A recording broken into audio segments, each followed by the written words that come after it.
Le chiffre du jour, Emmanuel, c'est 30 millions. Et oui, 30 millions de nouvelles pièces de 2 euros seront...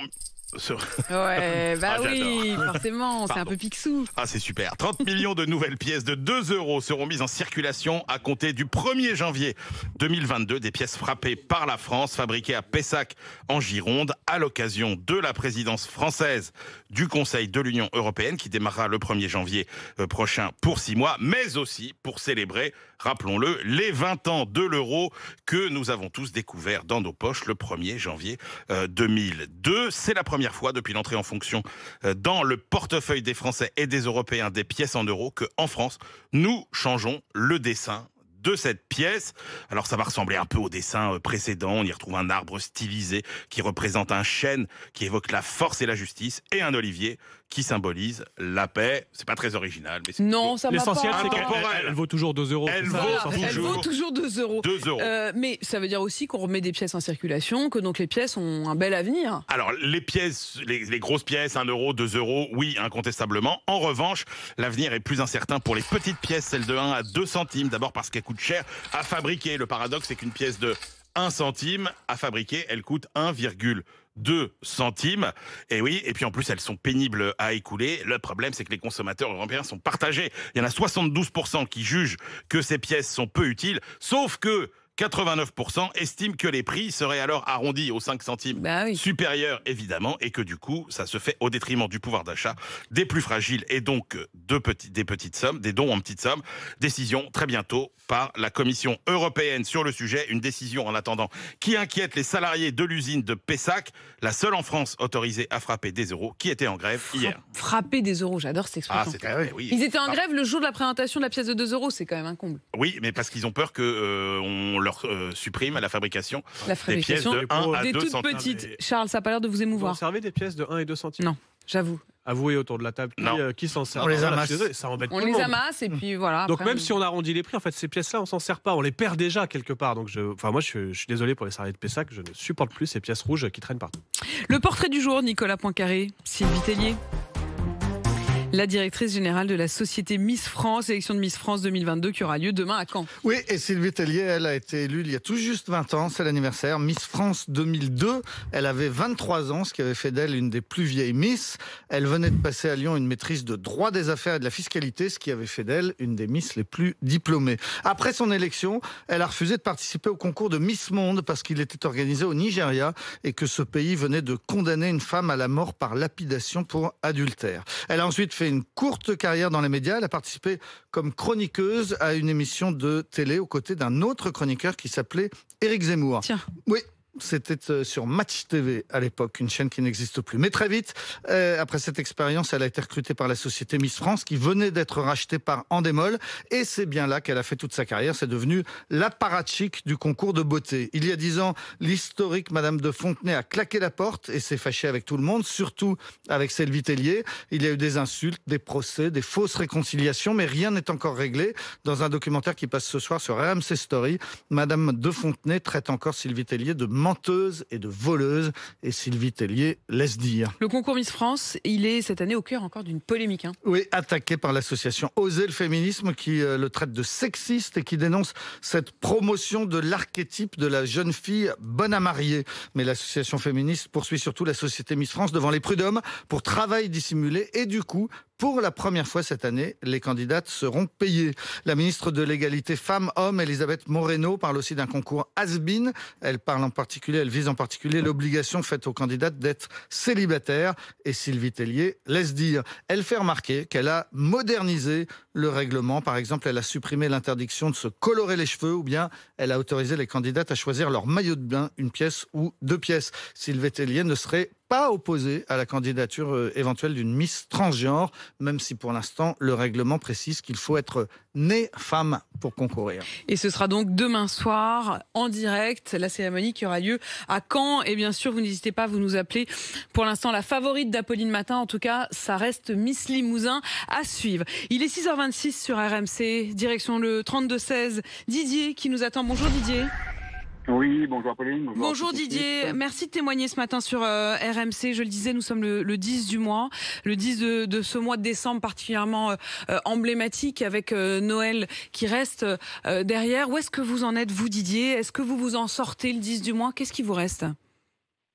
Ce qui me reste, en fait, moi, il me reste que je vis avec le découvert. En fait, j'ai droit à 1500 € de découvert. Et là, je suis le 10 du mois, je suis déjà à moins 1000 €. Donc, je vais vivre avec les 500 € qui me restent pour la fin du mois. Et à chaque fois, c'est tous les mois, c'est comme ça.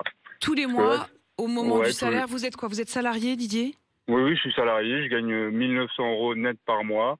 Je travaille. Vous vivez à Melun?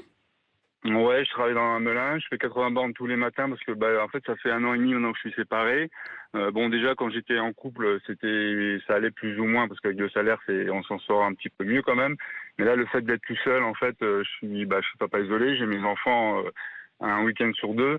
Mais comme j'ai droit à rien, du coup avec mes 1900 €, quand je paye mes charges, puis tout ce qui est électricité, les taxes foncières, etc. Toutes les charges adéquates, plus vous payez une pension également? Mais je paye en plus, oui, je paye plus ma pension, ce qui est normal, mais je la paye quand même. À la fin, j'ai plus rien. Donc en fait à chaque fois, pour pas dépasser ce découvert de 1500 €, je suis obligé de reprendre un petit crédit. Vous savez, le petit crédit qui est à 2000 € à la banque qui vous propose pour essayer de il faut le rembourser. Mais il faut le rembourser à chaque fois. Donc voilà. Donc du coup, tous les 10 du mois, je suis à moins 1000 €, moins 1200 €. Vous êtes dans quel secteur, Didier? Je suis dans tout ce qui est transport en commun, en fait. Est-ce que vous aurez un 13e mois? Heureusement. D'accord. J'attends que ça, en fait. Donc exactement. J'attends fin décembre pour avoir mon 13e mois et pour essayer pour reprendre un peu votre souffle, quoi. C'est surtout pour pouvoir anticiper, puis pouvoir parce que là c'est Noël, donc j'ai 3 filles, j'ai des cadeaux à faire, donc malgré ces difficultés, je vais quand même faire des petits cadeaux. Et donc pour récupérer un peu tout ça, le 13e mois va combler, mais c'est reparti pour le mois de janvier et puis ainsi de suite. Donc ça fait déjà 1 an et demi que c'est comme ça, donc on va faire avec. Merci pour ce témoignage. Merci pour ce témoignage, Didier. Ce qui est quand même frappant, c'est que 1900 € vous gagnez, vous gagnez votre vie, vous travaillez, et malgré tout, le 10 du mois, vous êtes à moins 1000. La question aussi de la séparation, le fait d'avoir ses enfants à charge, qu'on doit quand même pouvoir accueillir, mais sans forcément les avoir tous les jours. Tout ça, ça rajoute des difficultés. Didier, courage à vous. On pense bien à vous. Tenez-nous aussi au courant. Et bien sûr, comme Didier, vous venez témoigner ce matin, qu'on essaie de comprendre ensemble. Emmanuel. Et puis à 7h20, Apolline, résultat de notre indicateur, le 10 du mois. Le 10 du mois, tous ensemble. Il est 6h29, dans un instant, la météo journal.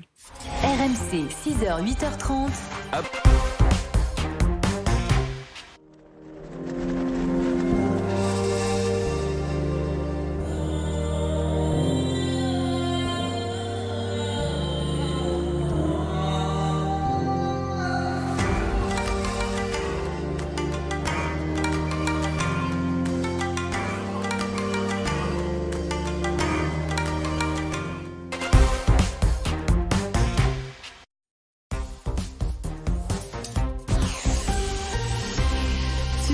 La météo, Géraldine, 11 départements en vigilance. Et sur le sud-ouest et sur les Alpes du Nord, donc on a vraiment une situation qui est extrêmement agitée aujourd'hui.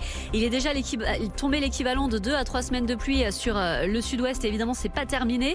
Sur l'est, on a déjà des chutes de neige, 4 cm de neige à Mâcon, 2 cm à Dijon ou Grenoble. Plus de 20 cm de neige sont attendus dans les vallées, comme par exemple à Bellegarde ou Albertville. Ça va être très compliqué, notamment sur l'A40. Il faudra être très très prudent. Ailleurs, des averses, quelques éclaircies quand même aussi. Et puis des températures qui sont en hausse ce matin grâce à la pluie. Cet après-midi, il fera souvent entre 4 et 8 degrés, 9 à 14 degrés vers l'Atlantique et la Méditerranée. Retrouvez la météo avec Lazerostop, votre spécialiste stop tabac. Prenez rendez-vous sur lazerostop.com. Très bon réveil à vous tous. Vous nous écoutez sur RMC, vous nous regardez sur RMC Story. C'est le journal de 6h30 avec Quentin Vinet. Bonjour Quentin. Bonjour Apolline, bonjour à tous. RMC a enquêté. Ce matin, les Français ont de plus en plus de mal, vous l'entendrez, à payer leurs factures d'électricité et de gaz. À la une également, Pierre Ménès qui sera jugé le 8 juin prochain pour agression sexuelle. Et Antoine Dupont, favori pour devenir le meilleur joueur de rugby du monde. C'est aujourd'hui que sera décerné le trophée. De plus en plus de Français n'arrivent plus à payer leur facture d'énergie. Et on en parle ce matin sur RMC au 32-16, les prix qui ont explosé ces derniers mois et les Français qui sont de plus en plus nombreux à demander des échelonnements de factures. C'est ce qui ressort de notre enquête RMC sur le pouvoir d'achat ce matin. Lionel Top et Martin Bourdin, vous avez des exemples très concrets pour RMC. Mathieu fait partie de la classe moyenne, agent territorial, 1 400 € par mois. Et en février dernier, la facture EDF de trop. Paiement déjà effectué 1 330 et on réclame 286,46 € en prime. Pour la première fois, il demande un échelonnement de paiement. C'est que là, c'était vraiment pas possible de faire autrement. C'était 286, 20% du salaire. Il n'y a pas d'aide. Il n'y a pas d'aide pour les personnes qui sont dans ma catégorie, dans ces classes moyenne basse. Cette année, avec les augmentations successives, ça sera très compliqué. Chez certains fournisseurs d'énergie, les demandes de facilité de paiement ont augmenté. Exemple chez Butagaz, Agnès Tétard est responsable du service clientèle. On a en gros doublé notre demande que je vais qualifier de report de paiement. En gros, on a dû passer de 1300 demandes à 2600 demandes de report de paiement à la même période l'année dernière à peu près. Ça peut être monsieur et madame tout le monde qui sont au chômage, qui ont des difficultés de ce type-là. Et puis, ce sont ceux qui ont des logements, soit en tant que locataire, soit en tant que propriétaire, qui nécessitent des travaux. Ils misent d'ailleurs beaucoup sur l'accompagnement de leurs clients dans la rénovation de leur logement. Tiens, et dans ce contexte, on apprend qu'il n'y aura pas de dégel du point d'indice qui sert à calculer le salaire des fonctionnaires en 2022. Les conditions ne sont pas réunies, dit le gouvernement, ce qui provoque la colère des syndicats. Il menace de faire grève en